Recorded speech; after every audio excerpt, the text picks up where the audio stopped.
Sir, যদি আমার নামজারি খতিয়ানটি এসিল্যান্ড অফিসে নামঞ্জুর করে দেয়, তাহলে আমি পরবর্তীতে কি করতে পারি? আমাদের করণীয়টা কি? আপনি যদি কোনো নামজারির জন্য যদি আবেদন করেন বা মিসকেস করেন সহকারী কমিশনার ভূমি অফিসে, এবং সেই সহকারী কমিশনার ভূমি যদি সেই দরখাস্তটি নামঞ্জুর করে দেন, তাহলে সেই ক্ষেত্রে আপনি সেই নামঞ্জুর আদেশের বিরুদ্ধে একটি নামজারি আপিল মামলা দায়ের করতে পারেন অতিরিক্ত জেলা প্রশাসক রাজস্ব আদালতে। পরবর্তীতে শুনানি অন্তে যদি রাজস্ব আদালতও যদি আপনার মামলা যদি নামঞ্জুর করে দেন, তাহলে সেই ক্ষেত্রে আপনি অতিরিক্ত বিভাগীয় কমিশনার রাজস্ব আদালতে নামজারি আপিল মোকদ্দমা দায়ের করতে পারেন।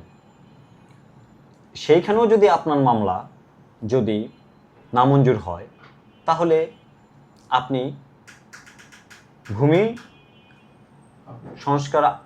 যে বোর্ড রয়েছে বা আপিল বোর্ড রয়েছে, সেই বোর্ডে আপনি আপিল দায়ের করতে পারেন। কিন্তু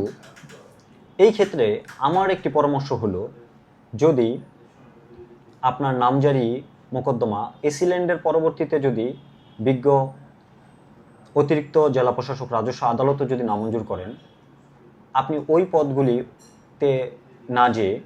আপনি দেওয়ানি আদালতে যেতে পারেন সরাসরি, যদি আপনার সত্ত্ব মালিকানা থাকে। যদি এরকম হয় যে কোনো ব্যক্তি বিভাগীয় কমিশনারের কাছে একটা আপিল নিয়ে গেলেন, কিন্তু অপরপক্ষ দেওয়ানি আদালতে মামলা দায়ের করে দিলেন, দেওয়ানি মোকদ্দমা, সেটা বন্টনের মোকদ্দমা হতে পারে, সেটা সত্য ঘোষণার মোকদ্দমা হতে পারে, সেটা সত্য ঘোষণা ও দখল পুনরুদ্ধারের মোকদ্দমা হতে পারে, এবং সেই মামলার কথা যদি